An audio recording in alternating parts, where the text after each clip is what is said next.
அவ கண்ணில் ஏதோ ஒரு வசியம் இருக்குடா நண்பா. அவளுக்கும் எனக்கும் ஒரு ஆன்மா தொடர்பு இருக்கா? நிஜமாவா? ஆன்மாக்கெல்லாம் தொடர்பு இருக்குமா? இருக்கும். சரி, நீ சொல்லு, இப்ப நான் என்ன செய்யணும்? நீ என்ன செய்ய போற? அவங்களுடைய குடும்பத்துக்கு நம்ம கிராமத்தால் மூலமா ஒரு செய்தி அனுப்பிடு. ஆனா அதுக்கு முன்னாடி உங்க அப்பா அம்மா கிட்ட சொல்லிடு. அப்பதான் எந்த பிரச்சனையும் இருக்காது. நம்மள சத்தம் போட மாட்டாங்க. ஏன்? மஞ்சள் இந்த குடும்பம் அப்புறம் சமூக தடைகள் எல்லாம் படிக்காதவங்க மேலதான் இருக்கும். பாத்தீங்கன்னா பொதுவா இந்த இளைஞர்களுக்கு பொருளாதார சுதந்திரம் மட்டும் அவங்களுக்கு இருந்தா இதெல்லாம் கடைபிடிக்க வேண்டிய அவசியம் இல்லை.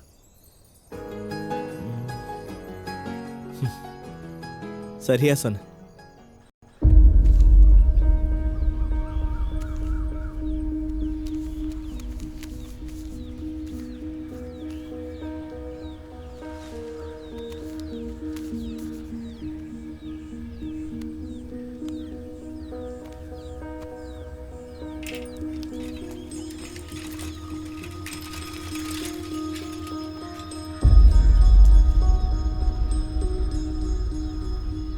இந்த கடிதத்தை உங்களுக்கு நான் எழுதுறதுக்கான காரணம் என்னன்னா, உங்களோட பொண்ணு ரேஷன் கார்டுக்கு பதிலா உங்க சமையல் அறையில வேலை பார்த்துட்டு இருந்த அந்த சுருட்ட முடி வச்சிருந்த பொண்ணு தான் நான் கல்யாணம் பண்ண விருப்பப்படுறேன்.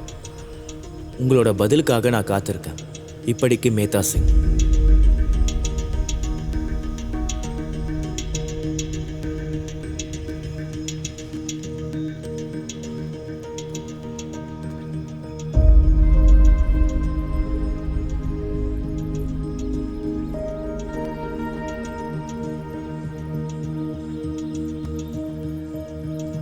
கொஞ்சம் கூட அர்த்தம் இல்லாம இருக்கு.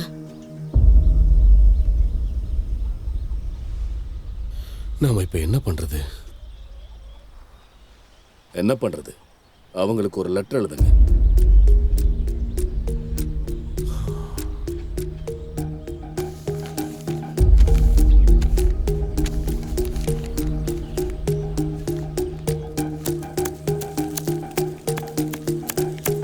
அது எப்படி ஒரு பண்ண வேலைக்காரியோட மகன் நம்ம வீட்டுக்கு மருமகளா வர முடியும்?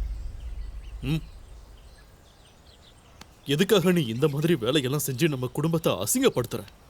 ஐயோ அப்பா, நீங்க இப்ப என்னதான் சொல்ல வரீங்க?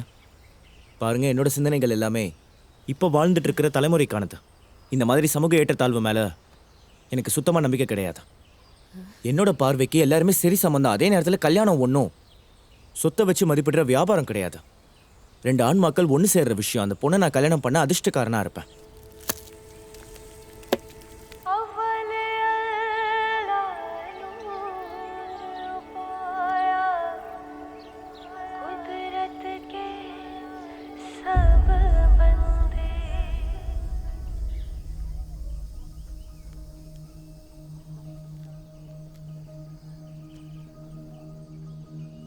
அந்த பையன் ரொம்ப தெளிவா எழுதியிருக்கான். சமூக ஏற்றத்தாழ்வுகள் மேல அவனுக்கு நம்பிக்கை இல்லைன்னு. நம்ம ரவுனாக்க தான் கல்யாணம் பண்ணுவேன்னு சொல்லியிருக்கான். அவ்வளோ வசதியான குடும்பம், மாப்பிள்ளைக்கு நல்ல வேலை இருக்கு, அழகாவும் இருக்காரு. நாம இந்த சம்பந்தத்தை விட்டுறக்கூடாதுங்க. நாம ஏன் இதை விட போறோம்? நாம் ஏதாவது பண்ணலாம்.